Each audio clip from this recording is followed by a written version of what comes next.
자, 6번 풀겠습니다. 6번 포화송 분포의 뭘 구하래? 변동 계수를 구해보랍니다. 자, 그래서 문제를 다시 읽어보면 20분당 평균 3건의 메시지를 받아.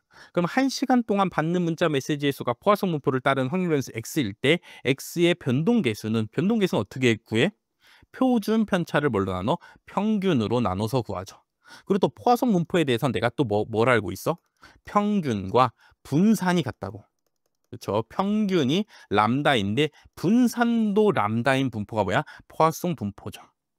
자, 그렇기 때문에 요것도 알아줘야 됩니다. 포화송 분포의 특징 중에 하나인 거. 포화송 분포는 단위 시간 동안 몇 건 발생해. 그렇죠. 평균 몇 건, 지금 예를 들어 20분당 3건 발생해. 근데 얘를 요 시간 단위를 비례하더라도, 그렇죠. 뭐 줄이거나 반으로 줄이거나 뭐 3배로 늘리거나 뭐 5배로 늘리더라도 똑같이 평균이 비례해서 증가하는 포화송 분포를 따르게 돼 있습니다. 자, 무슨 말이야? 20분당 3건 발생했어. 그럼 10분당은 몇 건 발생하는 거야? 1.5건 발생하는 겁니다. 그렇죠? 단위 시간을 2로 나눴잖아. 그럼 평균도 똑같이 2로 나눠주면 된다고. 또 반대로 20분당 3건 발생해. 그럼 40분당은 몇 건 발생하는 거야? 6건 발생하는 거라고. 이렇게 단위 시간에 포화송 분포에 발생하는 사건의 평균 횟수가 뭐에 비례하게 됩니다. 자, 그렇기 때문에 지금 뭐 해야 돼? 1시간 동안 받는 거잖아. 그럼 몇 분이야? 60분인 거죠. 20분에 평균 3건 받아. 그럼 60분 동안은 평균 몇 건 받아? 9건 받게 되겠죠. 그래서 평균이 9, 분산도 뭐가 돼? 9가 된다고. 평균과 분산이 같은 분포가 포화송 분포라고. 자, 그래서 변동계수를 구하면 평균이 몇이고? 9고. 여기엔 뭘 써야 돼? 표준 편차를 써야죠. 그럼 여기다 뭐 해야 돼? 루트 씌운 놈을 적어 넣어야 될 거 아니야. 그렇죠? 루트 9는 몇이야? 3이니까 9분의 3 나눠서 3분의 1이 되는 거죠. 근데 100분율로 표시하고 싶다니까 곱하기 뭐만 해주면 돼? 100만 해주면 되는 거죠. 정답 몇 번? 1번이 되는 문제였습니다. 자, 그래서 얘는 요거를 하나 알아줘야죠. 포화송 분포에서 단위 시간 동안 발생하는 평균은 단위 시간에 뭐한다? 비례한다라는 성질을 알고 있으면 풀 수가 있는 문제죠. 그리고 그거를 조금 모르더라도 조금 예를 들어 상식적으로 생각해 보시면 20분에 3건? 그럼 1시간에는 9건 아니야? 그렇죠. 요렇게도 생각할 수가 있죠. 그죠? 여러분들이 그냥 상식선에 아는 선에서 생각하더라도 평균이 9라는 걸 찾아줄 수가 있다고. 자, 그다음에 두 번째는 뭘 알아줬어야 돼? 포화송 분포는 평균과 분산이 같다 알아줘야죠. 자, 그다음에 세 번째, 변동계수는 평균 분의 뭐야? 표준 편차라는 것도 알아주셨어야죠. 그래서 이렇게 세 가지 개념을 알고 있었으면은 풀 수 있는 문제였다. 그래서 포화송 분포 가끔씩 간혹씩 한 번씩 튀어나와 주기 때문에 여러분들이 요 정도 성질까지는 반드시 기억해 주셔야 됩니다. 그래서 기억해 주고 풀어야 된다라는 의미로 제가 동그라미로 표시하도록 하겠습니다. 네, 7번 뭐 구해야 되냐면 행운권을 한 장 샀을 때의 기대 이익 금액을 구해야 돼. 그렇죠? 이익을 구하라죠. 그냥 기대 상금 아니면 뭐 예를 들어 기대 값을 구하라는 게 아니라 뭘 구하래? 기대 이익 금액을 구하래잖아. 그렇죠? 이익이라는 건 뭐야? 수익 마이너스 뭐 비용이라든가 아니면 손실 요걸 뺀 게 이익이 되는 거죠. 그렇죠? 이익이라는 건 내가 투자한 돈 대비 얼만큼 벌었냐? 그게 이익이잖아. 그렇기 때문에 이 문제를 보시면은 상금도 나오지만 또 뭐도 나와 있어? 1,000원을 내야 한다라는 조건도 나와 있죠. 그렇죠? 일단 1,000원의 비용이 드는 거야. 일단 이 게임에 참여하는 순간부터 나는 이미 뭘로 시작하는 거야? 마이너스 1,000원으로 시작하는 거죠. 그러고 이제 상금을 받아야지 돈을 버는 거죠. 그럼 상금, 요 수익이 뭐야 지금? 현재 상금인데 요 상금의 기대값을 구해준 다음에 거기서 내가 당연히 써야 되는 비용 얼마? 1,000원을 뭐 해주면 빼주면은 기대 이익 금액이 나오게 됩니다. 자, 그래서 상금을 X라고 하면 X에 대한 확률 분포표를 지금 그려보면은 상금은 얼마 받을 수 있어? 10만 원 받을 수도 있고 2등 되면은 3만 원, 3등 되면은 10,000원을 받고 있죠. 근데 총 지금 행운권 100장 중에서 1등은 한 장밖에 없어. 그럼 10만 원 받을 확률 100분의 1, 3만 원 받을 확률 100분의 2, 1만 원 받을 확률 3장이니까 100분의 3. 나머지는 다 뭐야? 꽝이죠. 그렇죠. 요거 빼고 나머지 경우들은 다 꽝이라고. 근데 기대값 구할 때 어차피 0은 곱해봤자 0이니까 반영이 안 된다고. 그래서 상금의 기대값을 구하면 이렇게 둘이 곱하면 10만 원을 100으로 나눠. 만 원, 1,000원이니까 1,000원이 되는 거죠. 더하기 3만 원을 100분의 2로 나눠. 그럼 3만 원을 100으로 나눠야 되니까 두 개 0을 지워. 그러면 3,300이 되죠. 300에다가 2 곱하니까 600이 되는 거고 더하기 10,000원을 100으로 나누면 100이고 거기다 3 곱하니까 300원이 되죠. 그래서 다 계산해 주면은 1,900원이 됩니다. 자, 그래서 상금의 기대값이 1,900원인데 무조건 이 게임에 참여하면은 1,000원의 비용이 발생해 주니까 빼주면은 기대 이익 금액은 얼마? 900원이 되는 거죠. 그래서 정답 몇 번? 1번이 되는 겁니다.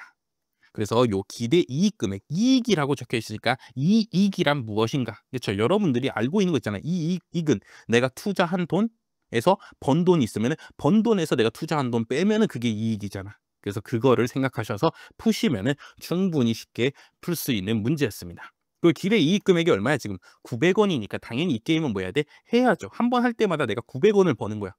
플러스야. 그래서 한 번 할 때마다 이 게임을 할 때마다 플러스가 되는 거기 때문에 당연히 해야 되는 게임이다. 또는 뭐 요렇게 해서 풀 수도 있습니다. 자, 예를 들어 100장이 있잖아.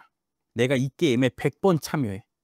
그럼 1,000원을 얼마 내야 돼? 100번 내야 되니까 총 얼마 내야 돼? 10,000원, 10만 원. 그렇죠? 10만 원을 내야죠.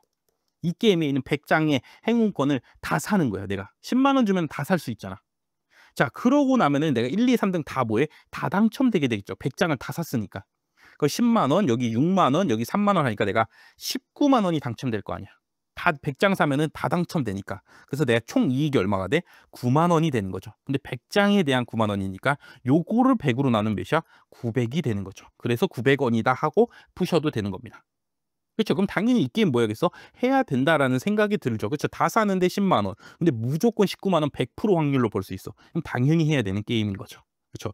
요런 식으로 기대 이익 금액을 구해 주시면 된다라는 말씀 드리겠습니다. 네, 8번 풀어보겠습니다. x1부터 xn은 정규 분포에서 나온 임의 표본이고 평균은 뮤, 분산이 1인 게 모분산이 이미 알려져 있답니다. 자, 그랬을 때 표본의 크기 n이 증가할 때 옳은 것을 모두 고르면 어떻게 되냐? 자, 기억 xn의 분산은 작아지니 xn의 분산이 뭐야? xn이란 놈은 평균이 뮤고 분산이 1인 정규 분포에서 나온 표본 그냥 그 하나잖아. 개의 분산을 구하라는 말이 무슨 말이야? xn으로 가능한 놈을 모두 다 모아서 분산 구해보세요. 이런 말이라고. 그러면 이 표본 뽑는 거를 무한번 반복하면은 xn으로 어떤 값들이 나와? 모집단에 모든 값들이 다 나올 수 있다고. 그렇죠. 무한히 많이 반복하면은 모집단에 있는 모든 값들이 다 xn으로 나올 수가 있겠죠. 그 다음에 분산을 구하라고. 그렇기 때문에 xn의 분산은 모집단의 모든 값으로 분산 구하니까 뭐가 돼? 모분산이 되는 겁니다. 그래서 요거 당연히 기억해 주시라고 했죠. x1의 분산도 모분산이고 x2의 분산도 모분산이라고. 또 x1의 평균은 뭐고? 모평균이고 x2의 평균도 다 뭐야? 모평균이죠. 그렇죠? 이게 n으로 바뀐다 해도 다 똑같죠. 그렇죠? 가능한 값을 모두 모아서 평균과 분산을 구하라는 말이니까 당연히 모평균, 모분산이 된다라는 말이야. 그럼 그 n이 들어가는 놈은 누구의 분산입니까? 표본 평균에 대한 분산이 루트 n분의 1가 아니죠. n분의 시그마 제곱인 거죠. 그렇죠. 여기에서 n이 나오는 거지. 각 표본들의 평균이나 분산은 그냥 그대로 모평균, 그대로 모분산이다라는 거 반드시 잘 기억해 주시라고 말씀을 드렸습니다. 그래서 지금 모분산이 몇이야? 1이죠.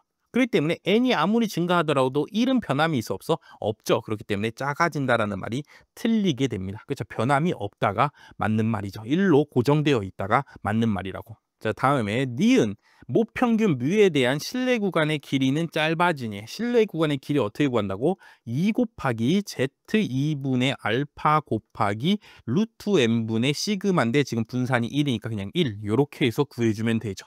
지금 모분산을 알고 있으니까 표준 정규분포 갖다가 신뢰 구간 길이 구해주시면 됩니다.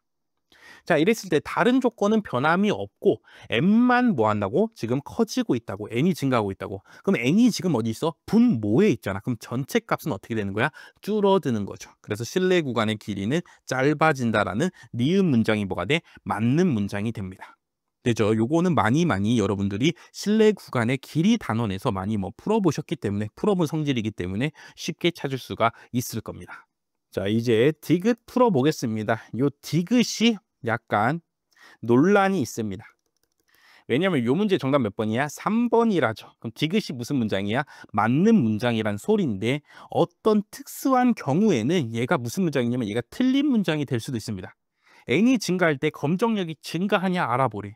근데 어떤 특수한 경우에서는 n이 증가하더라도 오히려 검정력이 뭐한 경우 감소하는 경우가 있다고. 그렇기 때문에 조금 논란이 있다고.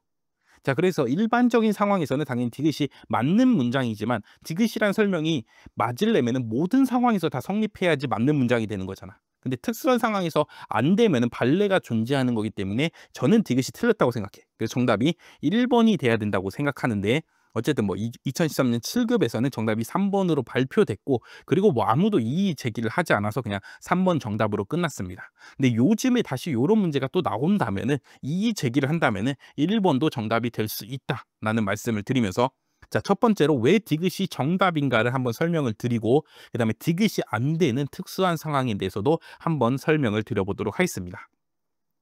자, 디귿 뭘 구하래? 검정력은 증가하는지 구하래. 지금 무슨 검정일 때? 좌측 단측 검정이죠. 대립가설 중에 뮤제로보다 작은 경우 중에 하나를 뮤원이라고 이렇게 대립가설을 잡아주게 되면은 자, 검정력은 뭐야? 뭐가 참일 때? 대립가설이 참일 때. 그러니까 뮤가 지금 현재 뮤원일 때 기각력이 나올 확률이잖아. 자, 모평균 검정에서 기각력 어떻게 구해? 좌측 단측 검정이니까 이쪽에다가 기각력을 만들게 되죠. 그래서 이쪽이 유의 수준 알파라고 쳐주면은 이 값이 마이너스 Z 알파가 돼서 Z 분포가 마이너스 Z 알파보다 뭐한 경우? 작은 경우 기각하게 되는 거죠. 그래서 이렇게 하면은 제대로 된 검정이니까 검정력을 구하게 되는 거죠. 이때의 확률 값이. 자, 그래서 다시 써주면은 Z는 검정 통계량인데 이건 언제 구하는 거야? 귀무가설이 참일 때 구한 놈이죠. 그래서 표본 평균 빼기 뮤제로 나누기 루트 n분의 1 요렇게 해서 구했을 겁니다. 그렇죠? 지금 모분산이 1이니까 모표준 편차도 1이기 때문에 그냥 요거 1 갖다 써주면 되는 거고. 그래서 얘가 마이너스 Z 알파보다 작을 확률을 구해야 되는데 얘는 지금 뮤제로로 표준화해 준 놈인데 지금 우리가 구하는 검정력 세상에서는 누가 모평균이야? 뮤1이 모평균이라고. 뮤제로보다 작은 값 어떤 값 뮤1이 현재 모평균인 상황이라고. 그래서 다시 뮤1으로 뭐 해주기 위해서 표준화해 주기 위해서 넘겨주면은 바x만 여기다 남기면은 마이너스 Z 알파 곱하기 루트 n분의 1 그다음에 요게 이렇게 넘어가니까 더하기 뮤제로가 되고 자, 표준화를 해주면은 표본 평균은 Z로 바뀌고 자, 표준화는 뭐야? 여기서 평균이 뮤1 한번 빼주고 얘를 뭘로 나눠? 루트 n분의 1 표준 편차로 한번 나눠줘야죠. 자, 그래서 나눠주면은 요렇게 해서 계산하면은 마이너스 Z 알파가 되고 더하기 뮤제로 마이너스 뮤1 나누기 루트 n분의 1인데 분모의 분모는 곱하기 분자에다 곱하기로 이렇게 적어줄 수가 있다고. 그래서 이렇게 됩니다. 자, 그래서 Z라는 표준 정규 분포 세상에서 요런 값이 있는데 이 값보다 무슨 확률? 작을 확률이 검정력이 된다고.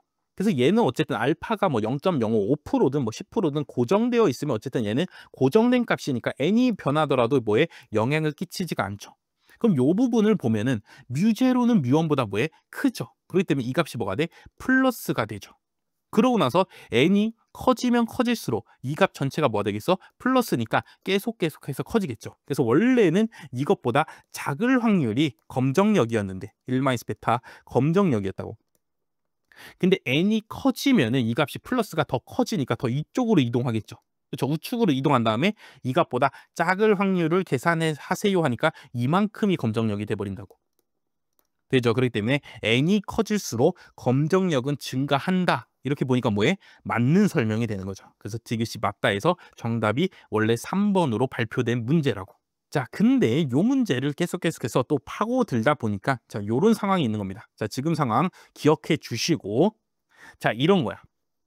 자, 모집단에 모분산이 1인 건 알았고 자, 가설을 이제 검정할 건데 뮤는 100이다 돼. 어쨌든 작은 쪽에 좌측 단측 검정하라니까 95이다를 검정하고 싶었어. 그러고 나서 원래는 유의 수준을 정하고 그걸로 기각력 만드는 게 일반적인 방법인데 우리가 문제를 풀다 보면 이런 문제도 있죠. 그렇죠? 기각력을 아예 표본 평균으로 만들어 버린 거야. 그래도 되죠. 표본 평균이 90보다 작아. 그럼 95가 더 지지받는 거 아니야? 그렇죠? 대립가설이 더 맞는 거 아니야? 100보다 더 멀어졌으니까. 그렇죠? 요렇게 해서 기각력을 만들 수도 있을 거 아니야. 자, 요런 상황에서 이제 검정력을 구하게 되면은 자, 어떻게 구해죠? P 바 X가 90보다 작을 확률, 기각력이 나올 확률입니다. 뭐가? 뮤가 95일 때. 자, 그래서 얘를 이제 계산하고 나면은 얘를 이제 표준화해서 Z로 바꾸고 이쪽은 90에서 95 빼준 다음에 루트 n분의 1로 나눠주니까 다 계산하고 나면은 Z가 작습니다. 마이너스 5 루트 n보다. 자, 그래서 표준적용 분포가 요렇게 있을 때 어딘가에 마이너스 5 루트 n이란 값이 있을 거 아니야. 그래서 그것보다 작을 확률, 이게 첫 번째 검정력이었어. 자, 근데 n이 오히려 뭐 돼? 커져. 그럼 마이너스를 곱해서 곱한 값이 더 커지니까 원래는 n이 뭐 1이었으면 원래 마이너스 5였는데 n이 커져서 막 100이 됐어. 그럼 이 값이 뭐가 돼? 마이너스 50이 돼버리는 거죠. 그렇죠? n이 1일 때는 이 전체 값이 마이너스 5였는데 n이 만약에 100이 된다면 n이 더 커진다면은 오히려 이쪽 값이 뭐예요? 마이너스 50으로 더 작아진다고 값이. 그렇죠? 그럼 여기가 원래는 마이너스 5였는데 마이너스 50은 더 이쪽에 있기 때문에 이것보다 작을 확률이 돼서 여기가 이제 검정력이 되는 거죠. 그래서 요런 경우에서는 n이 오히려 커지면 검정력이 오히려 어떻게 돼? 줄어드는 결과가 나온다고. 그렇기 때문에 요 지금 문장이 모든 상황에 성립하는 게 아니어서 저는 틀린 문장이다라고 뭐 생각을 하는데 뭐 이제 이미 뭐 13년이기 때문에 2013년이기 때문에 이미 시간이 많이 지나버렸기 때문에 이제 와서 뭐 따질 수는 없는 거죠. 자, 다시 디귿 문장 설명드리면 일반적으로 유의 수준을 이용해서 기각력을 설정하는 경우에서는 맞다. 근데 가설 검정 중에서 유의 수준을 쓰지 않고 그냥 기각력 자체를 표본 평균으로 표현해서 검정할 수도 있다. 그 경우에서는 뭐하다? 맞지 않다. 또 그 경우에서도 어떤 경우냐면 그 경우에서도 기각력이 대립가설보다 더 벗어나게 만든 거야. 자, 그 얘는 왜 성립 안 하냐면 이런 겁니다. 자, 뮤는 100일 때에 기무가설을 따르는 분포가 있고 뮤는 95일 때 대립가설을 따르는 분포가 있는데 기각력을 여기다가 정해놓은 거야. 요렇게. 근데 n이 오히려 커지면은 n이 커지면 커질수록 뭐해? 분산이 작아진다고. 분산이 작아져서 아무리 대립가설이 참이더라도 대립가설이 요렇게 쪼그라들어 버리니까 오히려 요 기각력이 나오는 확률이 오히려 줄어드는 거야.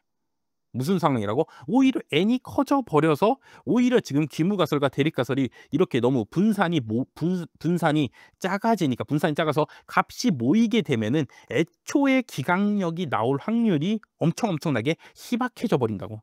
그렇죠? 지금 1일 때도 마이너스 5잖아. Z에서 마이너스 5보다 작을 확률은 0.000000 거의 1입니다. 근데 거기에서 n이 100 돼서 마이너스 50이 되면은 0. 엄청나게 정말 말도 안 되는 희박한 값이 돼 버린다고. 애초에 기각력을 너무 멀리 설정해 버리게 되면은 오히려 n이 커질수록 그 기각력 부분이 나오지가 않기 때문에 오히려 검정력은 기각을 해야지 검정력이 올라가는 건데 오히려 기각력 부분이 전혀 안 나오다 보니까 오히려 검정력이 줄어드는 사태가 벌어질 수도 있다라는 말씀을 드리겠습니다. 자, 그래서 디귿을 그냥 간단하게 생각해서 검정력 좋은 거잖아. 그럼 n이 증가하는데 n이 증가하는 건 뭐야? 표본을 많이 뽑는 건 좋은 일이잖아. 그래서 검정력도 증가하네. 좋은 일이 발생하는 거잖아. 해갖고 그냥 3번 고르셨어도 뭐 상관은 없다. 그리고 알파를 이용해서 이렇게 정확히 찾으셔서 3번 디귿이 맞다라고 찾으셨어도 그것도 맞는 풀이다. 근데 요런 발레도 있잖아요 하면서 디귿이 틀린 것 같은데요 라고 생각하시는 분들은 통계학을 더 열심히 제대로 공부하신 분들이죠. 그렇죠? 그것도 맞다 라는 말씀을 드리겠습니다. 그래서 디귿 문장 때문에 조금 혼란이 있는 문제다. 디귿을 좀 판단하기가 조금 어려운 문제다. 네, 여서 그냥 X로 표시하겠습니다. 유의 수준으로 기각력을 잡고 풀더라도 시간이 오래 걸리는 문제라고. 그렇죠? 그렇기 때문에 여러분들이 그냥 시험장에서 그냥 n이 증가하는 거 좋은 일이네. 그럼 검정력도 증가하겠네. 그냥 이렇게 해서 그냥 판단하고 그냥 정답 찍어버리셨으면 되는 문제라고. 엄밀히 말하면 제 생각에는 디귿이 틀렸다고 생각하는데 그거 뭐 어쩔 수 없죠. 그죠? 시험 출제하시는 분이 디귿을 맞다고 뭐 출제했는데 그렇죠. 뭐 이제 와서 이의를 제기할 방법이 없기 때문에 아무튼 논란이 좀 있는 문제다라고까지만 제가 설명을 드리면서 이 문제 마치도록 하겠습니다. 네, 9번 분산 분석 표 채워야 되는데 임자가 A도 있고 B도 있으니까 무슨 분석이야? 이원 배치 분산 분석이죠. 자, 이원 배치 분산 분석은 두 종류가 있죠. 반복이 없는 경우가 있고 반복이 있는 경우가 있다고. 반복이 있으면 뭐도 추가로 나와? 교호작용도 추가로 나오죠. 자, 그래서 문제 다시 읽어보니까 반복이 없는 이원 배치 분산 분석에서 분산 분석표 채워갖고 기억 F값 찾아보라는 쉬운 문제죠. 다시 써주면은 인자 A, B, 오차 총이 있는데 일단 제곱합은 알려줬어. 4, 9, 그다음에 총 제곱합이 16. 근데 반복 없는 이원 배치 분산 분석에서도 요 관계가 성립하기 때문에 이렇게 나오면 13이기 때문에 5차의 제곱합은 3이란 거 찾아줄 수가 있습니다. 자, 그러고 나서 두 번째 칸은 뭐 찾는 거야? 자유도 찾는 거죠. 자, A는 세 가지 수준, 그룹이 세 개래. 그럼 그룹 수 빼기 1이 자유도기 때문에 얘는 2, B는 네 가지 수준이기 때문에 4 빼기 2라니까 3이 자유도가 되는 거죠. 자, 그 다음에 5차 자유도를 찾아줘야 되는데 5차 자유도를 찾는 방법은 뭐 여러 개가 있습니다. 자, 첫 번째로 반복이 없이 실험을 한 거기 때문에 세 가지 수준, 네 가지 수준에서 그냥 한 번씩만 실험한 거기 때문에 둘을 조합하면 총 12개의 표본을 얻은 거죠. 12개의 자료를 얻은 거라고. 그래서 총 자유도가 11이니까 11에서 5 빼니까 5차 자유도는 6입니다. 자, 이렇게 찾아주셔도 되고, 반복이 없는 이원 배치 분산 분석에서는 인자 A의 자유도랑 인자 B의 자유도 얘네 둘을 보여주면 곱해주면 5차 자유도가 됩니다. 그렇죠? 요 관계를 이용해서 6을 찾아주셔도 됩니다. 그래서 어쨌든 뭐 제대로만 찾아주시면 되고, 자, 그러고 나서 이제 평균 제곱을 구할 건데 평균 제곱은 뭐 어떻게 하는 거야? 이렇게 나눠서 구하면 되는 거죠. 나눠주면은 2, 3, 여기는 0.5가 되는 거죠. 자, 그러고 나서 A의 F값만 찾는 거잖아. 그렇죠? B의 F값 여기는 필요가 없다고. 여기는 내가 몰라도 돼. 여기 A의 F값 요 부분만 알고 싶은 거니까 요 이 MSRA 값을 누구로 나눠? MS2로 나눠주시면 되죠. 그렇죠? 2를 0점으로 나누면 몇이야? 4가 되기 때문에 정답 몇 번? 3번이 되는 무슨 문제? 쉬운 문제였습니다. 그렇죠? 분산 분석 표 채우기 문제 쉽다고. 특히나 이원 배치 분산 분석에서는 여러분들한테 제곱합 어떻게 구하는지 설명 안 해줬다고. 이 공식 설명 안 해줬기 때문에 이원 배치 분산 분석에서는 무조건 제곱합 부분이 이미 나와 있습니다. 그러고 나서 이제 나는 어디만 찾으면 돼? 자유도만 잘 찾아서 뒤에 나머지 나누고 해갖고 잘 풀어주시면 된다라는 말씀 드리겠습니다. 네, 10번 회귀 분석이긴 회귀 분석인데 뭐 해야 돼? 원점을 지나는 회귀 분석이랍니다. 그래서 회귀 모형에 보니까 뭐가 없어? y 절편이 없죠. 그렇기 때문에 뭐만 기울기 추정값만 구해서 회귀 분석을 하는 경우야. 자, 실생활에서 뭐 이런 경우 뭐가 있겠어? 예를 들어 판매량이 X고 그때 우리 회사의 수익이 Y라고 쳐봐. 그 100개 팔아서 1억 벌었습니다. 뭐 200개 팔아서 1억 7천 벌었습니다. 뭐 이런 식으로 자료를 조사해서 뭐 이렇게 모아놨어. 그러고 나서 이제 회귀 분석을 해야 되는데 생각해보니까 판매량이 0원이면 수익은 무조건 얼마야? 무조건 0원이잖아. 그래서 X가 0이면 Y가 무조건 0이라는 사실을 상식적으로 알고 있을 때는 Y절편을 굳이 구할 필요가 없게 되죠. 오히려 Y절편을 구하게 되면 해석이 문제가 생긴다고. 예를 들어 Y절편 있게 회귀 분석을 했는데 X가 0일 때 뭐 예를 들어 뭐 500만 원이야. Y절편이. 그럼 물건을 하나도 안 팔아도 우리 회사는 500만 원을 법니다. 면 말이 안 되잖아. 그렇죠? 그거는. 그래서 0일 때 X가 0일 때 Y가 반드시 0인 걸 알고 있으면은 뭐만 기울기만 중시해 갖고 기울기만 찾는 회귀 분석, 원점을 지나는 회귀 분석을 하게 됩니다. 또 얘가 다른 말로 뭐야? 절편이 없는 회귀 분석, Y 절편이 없는 회귀 분석이라고도 합니다. 그래서 얘네가 같은 거다. 그래서 특수한 회귀 분석이라는 단원을 만들어 놓고 제가 거기서 얘네들의 특징, 왜 그렇게 되는지까지는 몰라도 되지만 그 특징들은 외워주셔야지 문제를 풀 수 있다라고 설명을 드렸습니다. 자, 1번 특징 뭐냐? 기울기의 추정값은 시그마 x제곱분의 시그마 xy다. 그렇죠. 여기에 편차 부분, 빼서 구하는 그 편차 부분이 없다. 편차 부분을 없애주면 된다라고 설명을 드렸습니다. 원점을 지나는 회귀 분석일 때는. 다음에 두 번째, 잔차의 성질 중에 시그마 2, 잔차를 다 더하면 원래 뭐야? 0이죠. 얘는 어디서 나온 거냐면 최소 제곱법에서 나온 거야. 근데 얘는 최소 제곱법이 하나만 있습니다. 하나의 모수만 추정하기 때문에 최소 제곱법에서 식이 하나만 나오는데 얘가 아니라 누구만? x2 얘만 0이다라는 조건을 이용해서 구하게 된다고. 그래서 여기만 성립한다 라는 말씀을 드렸고, 얘는 또 뭐해? 모수 추정해야 되는 부분이 한 부분이 없어지잖아. 그렇죠? 원래 회귀 분석 총 제곱합의 자유도는 원래 몇이었어? n-1이었잖아. 근데 얘는 모수를 하나 덜 추정해도 되다 보니까 자유도가 1 늘어나게 됩니다. 그래서 총 제곱합의 자유도는 n이 되고 회귀의 자유도는 여전히 설명 변수는 한 개 있으니까 1이 되고, 따라서 5차 항의 자유도가 몇이 돼? n-1이 됩니다. 자, 그래서 이렇게 세 개의 특징 외워주시라고 설명을 드렸습니다. 자, 그래서 1번부터 살펴보시면 잔차들의 합인 시그마 2는 0이 아닐 수도 있다. 맞죠? 그렇죠. 0이 아닐 수도 있다고. 다음에 기울기의 추정값은 x제곱분의 xy이다. 요것도 맞죠. 여기 1번 성질에 의해서. 그다음에 잔차 제곱합은 n-1의 자유도니 잔차 제곱합의 자유도 몇이라고? n-1이라고. 그래서 이것도 맞게 되죠. 자, 그러면 4번 표본 평균을 지나니 이게 성립을 안 하는 거죠. 그렇죠. 여기 특징에 보면은 표본 평균 없잖아. 그렇죠. 표본 평균을 지난다로 뭘 구하는 거야? 원래 단순 회귀 분석에서는 절편의 추정량 구하는 거잖아. 그렇죠. 근데 얘는 절편이 없다 보니까, 그렇죠. 절편이 없다 보니까 이게 0이 아니다 이다 보니까 당연히 표본 평균 점을 뭐 하게 돼? 지나지 않게 됩니다. 그렇죠. 반드시 지나는 게 아니라고. 그래서 4번이 정답이다. 나머지 3개는 원점을 지나는 회귀 분석의 특징이다 해서 외워주시면 되고, 그렇죠. 단순 회귀 분석에서 당연히 성립하던 요 경우는 성립하지 않는다. 그렇죠. 그래서 이런 것도 안 됩니다. 상관계수의 제곱이 결정계수다. 이것도 성립이 안 해.